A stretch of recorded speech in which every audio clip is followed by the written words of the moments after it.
কলকাতায় এমপি আনোয়ারুল আজিম হত্যার সময় নিউ টাউনের সঞ্জীবা গার্ডেন্সের ফ্ল্যাটটিতে ঠিক কী ঘটেছিল তা নিয়ে চাঞ্চল্যকর তথ্য ও ভিডিও পেয়েছে বাংলাদেশের গোয়েন্দা পুলিশ। ভিডিওতে দেখা যায় অন্যতম আসামি জিহাদ বালিশ চাপা দিয়ে আজিমকে হত্যা ও পরবর্তী ঘটনা ডিবির কাছে বর্ণনা করছে।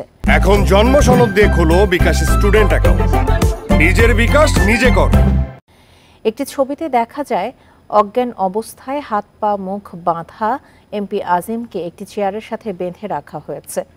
গত ২৬শে মে গ্রেপ্তার জিহাদকে সাথে নিয়ে সঞ্জীবা গার্ডেন্সের সেই ফ্ল্যাটে যায় ডিবি পুলিশের একটি দল। সে সময় আজিম হত্যায় কারা জড়িত ছিল, কার কি ভূমিকা ছিল এবং হত্যার পর কিভাবে তার দেহ টুকরো টুকরো করে বিভিন্ন স্থানে ফেলা হয় সবই স্বীকার করে অন্যতম আসামি জিহাদ।